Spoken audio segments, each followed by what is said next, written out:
There's been so much conversation about what to do with Kyan Evans and Derek Dixon's roles. Lots of opinions, lots of thoughts, but it's time today for the definitive answer on the best approach.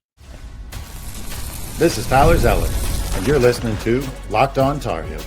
You are Locked On Tar Heels, your daily podcast on the UNC Tar Heels. Part of the Locked On Podcast Network, your team every day. Hey there, what's up? It's Wednesday, December 10th, 2025. Welcome into the Locked On Tar Heels podcast, the only daily North Carolina show out there. I'm your host, Isaac Schade. You've joined me at the place to get your Tar Heels content every single day. It's all part of the Locked On Network, now the number one sports podcast network there is. Thanks so much for making us your first listener watch on this Wednesday to get things rocking. Special shout out to all you everydayers, the members of the brand new Everydayers Club, part of the Locked On Network. Check that out. The link's in the show notes. And all the members of the Locked On Tar Heels Discord, of course, are insiders as well. This episode is brought to you by FanDuel. If you want to be right in the middle of the action this season, visit FanDuel.com and place your NFL live bets all season long. Joining me on the show today, our good buddy, Coach Bill Robinson. His life is always crazy once we get to college basketball season, and so it's great to be able to be together today. We were just catching up on life a little bit before we got rocking and rolling as well.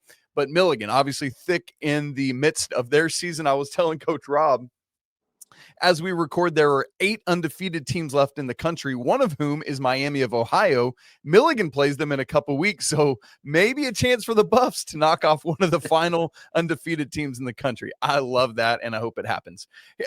Here's what Coach Rob and I are talking about today on the show. There's been so much conversation about the Kyan Evans, Derek Dixon. What do you do? How do you handle it? Coach is going to put on his coaching hat and tell us how he would go about it.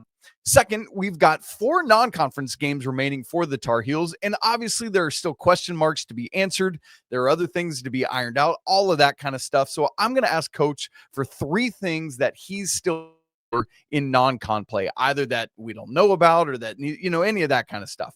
And then as we start to wrap the show, we're going to have a conversation about shot selection.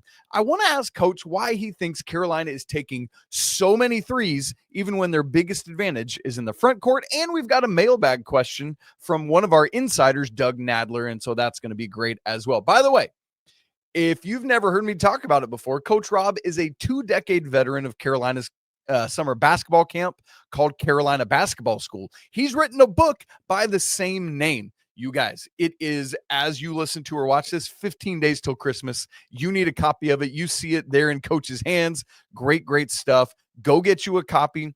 If you would like to get a signed copy for that loved one in your life, email Coach Rob, wdrobinson@milligan.edu. Is that right? That's it. Boom. So email Coach if you want to get it that way, and that would be great as well. All right, Coach, let's dive right on into this thing. There has been so much made in the last week or so as Derek Dixon kind of helped win the Kentucky game at the end there, and then had a career high 14 against Georgetown in that 20-point victory. So the fever pitch has reached the conversation has reached a fever pitch. There we go. I know how to use words. And so, Coach, I've been really anxious to hear your thoughts on this situation, because I know how I talked about that. I think the staff should handle it. I think I know how Coach Davis would and is handling it. But I'd love for you to unpack for us how you would go about processing all the various parts of this conversation. Yeah, this is not a problem. This is a good situation. This is not something to make into a controversy. This isn't football where it's a starting quarterback issue where it's not like that. I had a buddy of mine say, is this like Larry Jr. and Kendall Marshall situation? Yeah. No, not at all. Because that was a bad situation of guys who really, well, it was toxic. And it was one of the things about it is I won't say they, but one of those guys was more focused on self than about team. And in this case, you got 2 young guys, freshmen, who are all about team and they're all about winning. And I don't think either one of them really care as long as they're winning. That's all that matters with those 2 guys. But with Evans being the transfer and him having the experience and him starting, I don't think that's a problem. And I don't think Derek Dixon cares if he starts or not. He just wants to play and be a contributor. And whether, that means starting, I think he would do that if he wanted to, if coach wanted to. But this isn't something to make a big change right now. The great thing about it is you have two guys that are playing well. And just the fact that they play the same position, I don't think that's a problem at all. Maybe it's a situation late games, you play them both together. They both shoot free throws, very well, and they both handle the ball. You don't want to turn it over. You want to make, free throws late. You want to make sure you take care of all those situations and run a team. To have two guys on the floor late, I think is even a bigger benefit. So I don't think this is a controversy. I think it's a wonderful thing. And anytime you have great competition in practice, it makes you that much more competitive against your opponents. And to your point about playing them both together, Coach, I love that. We saw that some in the Georgetown game. Georgetown was trying to press Carolina, and Carolina had the second lowest turnover total of the season, one of the only two times they've been in single digits. But unless I missed one, Carolina did not turn the ball over against the press. And some of that was because they played both guys at the same time. I even made a joke in my notes. I was like, why is Ed Cooley pressing Carolina when both of the point guards are on the floor right now? That makes zero sense. Coach, I love the way you unpack that. Rather than this being a versus, like Kyan versus Derek, you're making it an and Kyan and Derek in whatever form that looks like.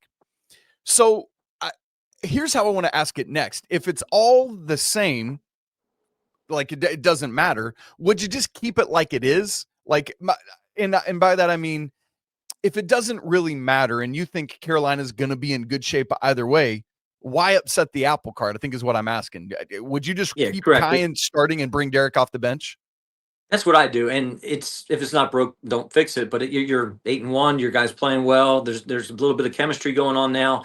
You don't want to make any kind of radical changes. And it's more about who finishes the game and starts the game anyway. So obviously, when Derek's playing well, you let him finish the game. And if Kyan's having a good game, you let him finish the game. Or if somebody gets pressed, you play them both. I mean, it's really not that complicated. It's just one of those, as long as there's a lot of communication between the guys and the coaches and all that stuff to make sure everybody's on the same page, you've got to encourage both of them and say, hey, this is a wonderful thing, and make sure that they're all on the same page. And I think it can work. And I think a lot of it has to do with the maturity, even though they're freshmen. Those guys they're mature guys. Kyan being a junior, right? Well, yeah, Kyan's a junior, my bad. But even with Derek being a freshman, Derek's a mature young man. He is going to be able to handle this way better than a lot of kids could. So I would be very comfortable as a coach just keeping things the way it is now. I love the focus on the team first, win first mentality. And when guys are bought into that, it doesn't matter as much. So I think that then leads me to my next to last question, because I also want to ask about bringing Seth back into the mix here in a little bit. But from a psychological standpoint, where you're like, I don't want to mess with these guys' psyches, but it sounds like if they're both in a great place mentally, you just have real open and honest conversations about your intentions as a coach. Is that what I'm picking up? Yeah, and you have a Marcus Paige who's sitting there to be a mentor to both of these guys, and he right in between them saying, hey, I love you both, and we can do this together. That's why he's in that seat right now, to have somebody who can just focus on those two guys. There's a lot of different roles on a coaching staff, but if you have a guy like that who understands not just Carolina, but understands the pressures of being at Carolina and the point guard position, he's in a perfect spot to be able to just keep those guys focused together in the same direction. Coach, part of this conversation is that at some point in the next month-ish or so, Seth Trimble is going to be reintroduced into the backcourt as well. And I think, to me, that's another feather in the cap of don't mess with anything with Kyan and Derek right now, because you're introducing another variable into that equation in 3, 4, 5, 6 weeks, whatever that is, with Seth. And so as you start thinking about that reintegration, how do you frame that conversation? Yeah, I think as soon as Seth's able to play, you put him right in the starting lineup. He's your leader, and the guys will see him, and you want to lift that should be a boost. That should be just a B12 shot, and just all of a sudden you get a boost from your captain, your guy. I mean, and I don't think you try to slow play him back in. Minutes wise, you may not want him playing 30 minutes a game, but you definitely want to put him in that starting role and get him back rolling as quickly as possible. And I think the guys will like that. They'll want that. And that's what I love about seeing him on the court during warmups, and you see him up on the bench and being super involved is he hasn't pouted about this, which I think a lot of people would have, especially with the I would have been a baby. I would have been an absolute baby. Yeah, the freakiness of it all, and just just the weirdness of it all. Yeah. But to see him so involved, I think that you put him right back in the starting lineup. You put him right back in that leadership role, and then make your adjustments from there. All right, and it'll be interesting to see. With that said and that in mind, it'll be interesting to see, because that means probably Luka or Jarin is the one that goes to the bench with Seth coming back. So it'll be interesting to see. I'm on record now as my vote is Jarin going to the bench so that he can be the first big off the bench rather than Zayden. But we'll see what makes sense for the team, whether that's keeping Jarin's size and length at the three. I could also obviously see that in Luka's the one that goes to the bench. I don't think there's a wrong answer there. And so we'll continue to see. All right, Coach, 4 more chances for Carolina to grow together as a team before ACC play. I want to know 3 things that you want to see happen or growth in or whatever it is, questions answered before we get there. We'll get those from you in just a second. Right after I tell you about FanDuel, y'all, NFL Sundays, they move fast. One big play and boom, suddenly everything feels different. And that's what makes live betting with FanDuel so exciting. You're not just watching the game, you're reacting to it all in real time. With FanDuel, you can place bets as the action unfolds. Every drive, every momentum swing, every highlight moment. Live betting is best when the game starts to shift. A receiver gets hot, a defense tightens up, or the momentum flips after a turnover. And FanDuel lets you jump right into the moment. Live spreads and money lines, man, they adjust instantly. Things like a player prop that updates as a guy heats up. You could bet next touchdown scores. You could bet the result of the current drive. All of this keeps you locked into every snap, every drive, every possibility. How about some ACC regular season champion odds?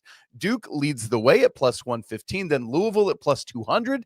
Carolina and Clemson, how about that, are tied at plus 1,200, followed by NC State at 1,400 and Virginia at plus 1,600. I think the Cavs are probably going to move up in that. They've been looking really good lately, jumped into the top 25.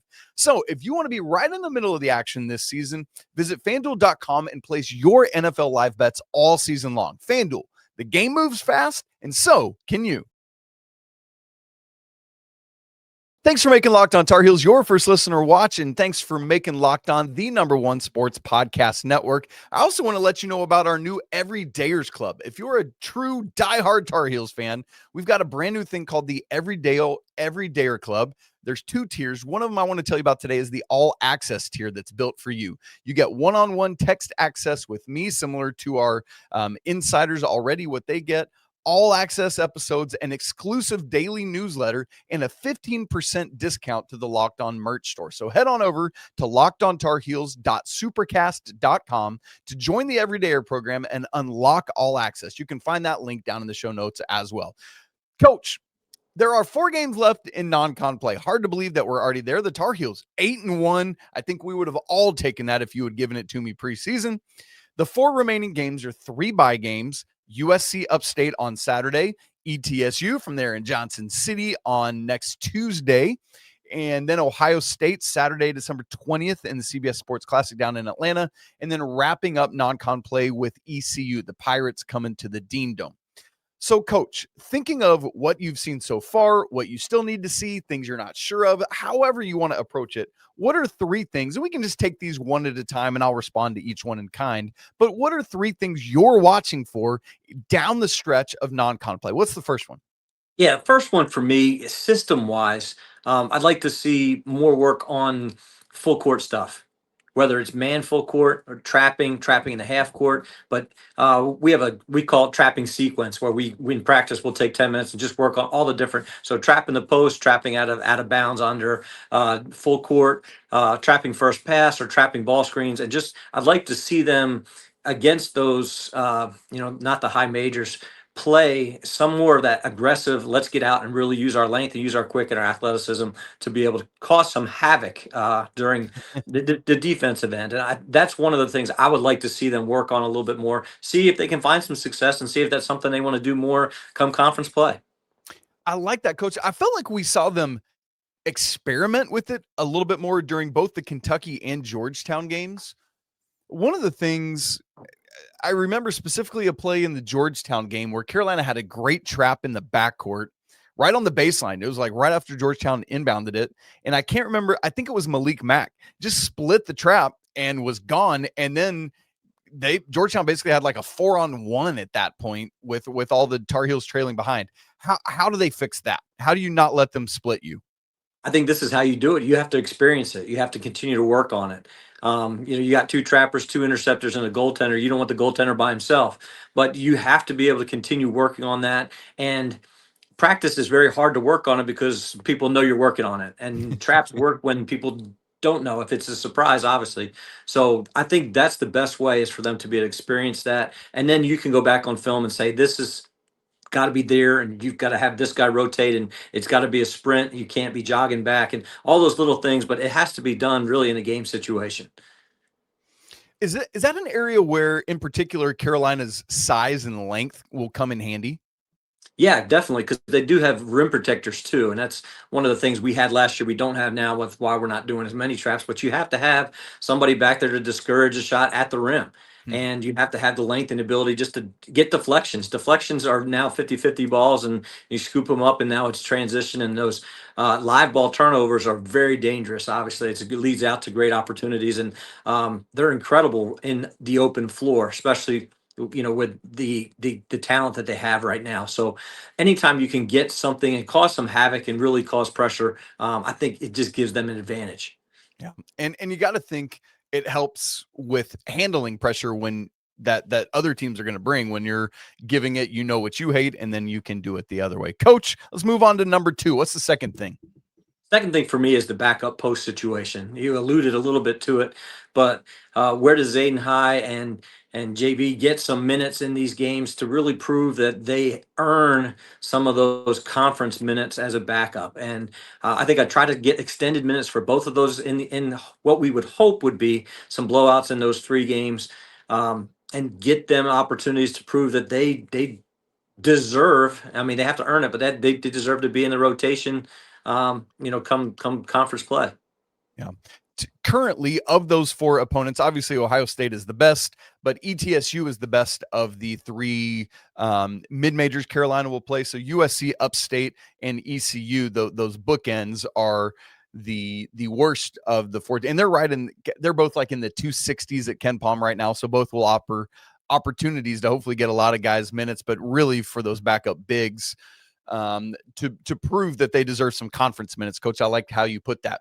What in your mind then would that, but like if you are Hubert Davis, if you're Sean May watching these guys, what is it that you need to see that would tell you, yeah, I like what JB did there. Oh, nice from Zayden. Or on the flip side of it, like, oh boy, Zayden's got to clean that up. He can't, right? What are some of those specific minute details you're watching?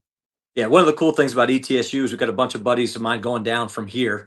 Corey Edmondson runs our cafeteria here. He's a huge ETSU fan, never been to Chapel Hill, so he's excited about going down and seeing it. But I'm looking for guys, can they defend? At what level are they rebounding? Are they rebounding outside their area? Are they really being active defensively? Offensively, are they just making good decisions? They don't need to score a ton, but are you making the right plays? Do you know the system? Are you running things the right way? And are you making, contributing at both ends? And that's, the energy of it and the hard work. I think Zayden's brought, and both of them have brought energy, but we want to see them play a little bit better. It's a given that everybody should be playing hard, but can they make an impact on the game? Yep. And they're both have a pretty decent rebounding percentage. Zayden's is second amongst contributors on the team, behind only Caleb Wilson, but even ahead slightly of Henri Veesaar, with James Brown just behind. Coach, perhaps the big bugaboo, though, is James Brown leads the entire team in turnover percentage at 29%. Obviously, small sample size. I hear that, but still 29%. And Zayden has cut his down to 17.7, but I think the turnovers are a critical bugaboo that we're watching for. Coach, what's the third thing here that you're looking for in these last 4 non-con games? I think the last thing right now is just, and you just alluded to it, is the overall turnover margin. When I was playing as a point guard and we played somebody we know we were better than, I wanted 0 turnovers. That was one of my goals. It wasn't about how many points I could score or how much we're going to beat them by. we want to make sure that we take care of the basketball and maximize the shot attempts. I want to see single digit turnovers in those 3 games. Now, Ohio State game's a little bit different, but the other 3, just are we sharp? Are we focused? That's how you take care of the basketball. That's how you limit it. You make the easy passes, but you also are super aggressive in transition. But can we play at a high level, even against somebody who's not as good as we are?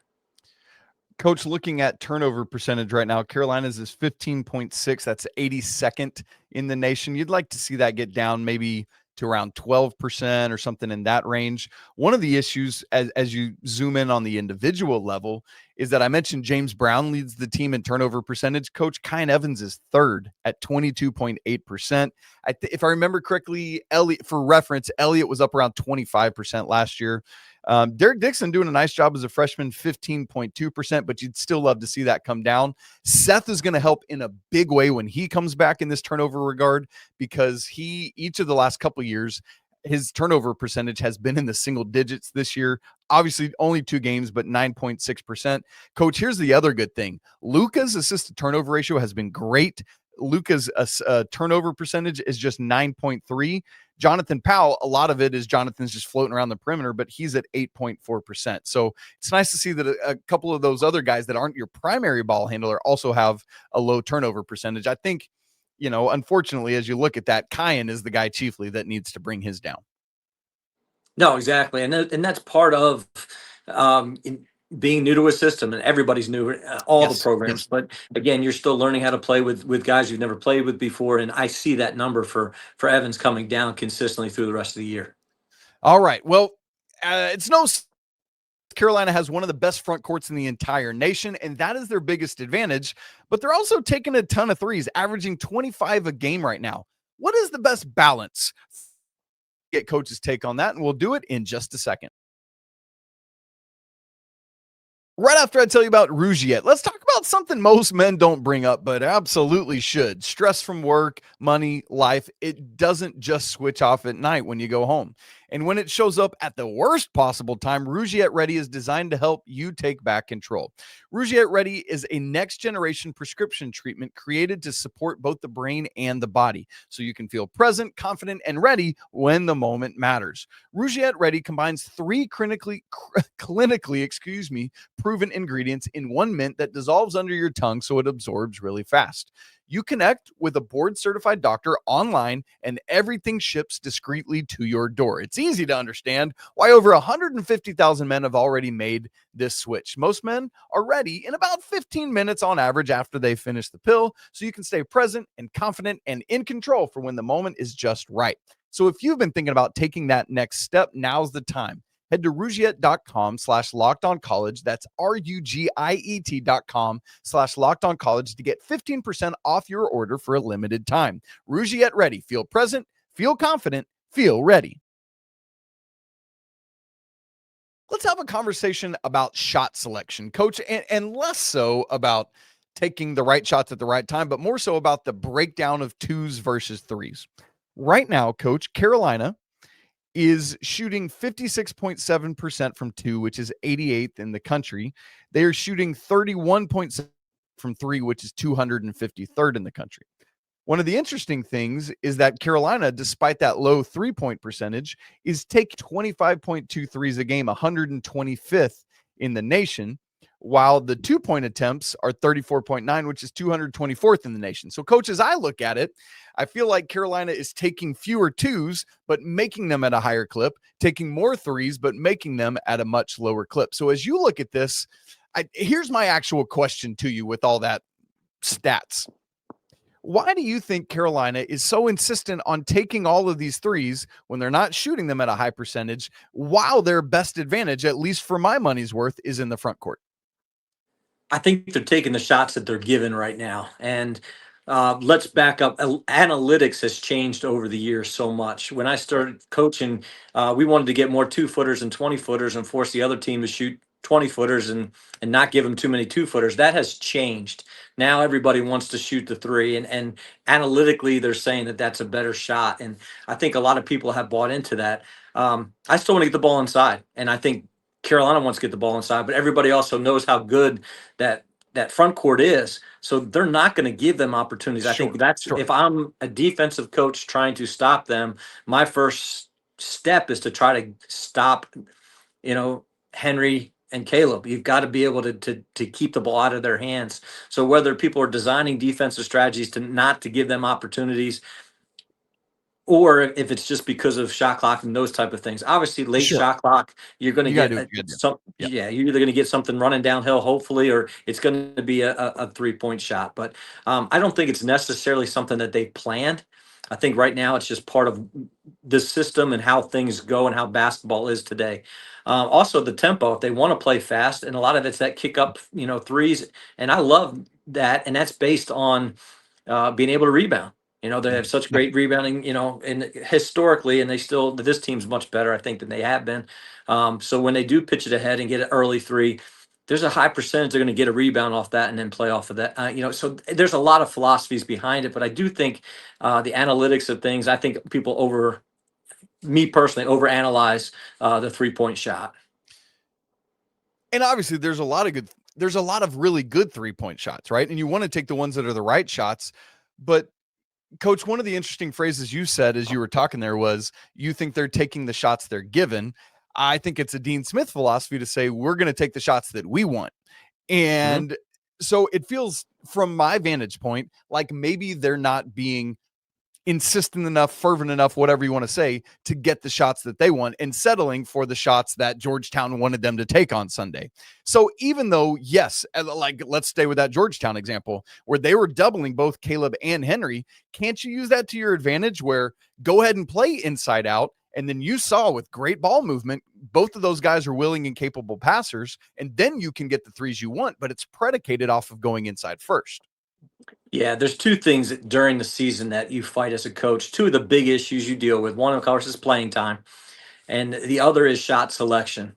And when you get a group of guys that have all been scorers, they're all used to having the ball in their hands.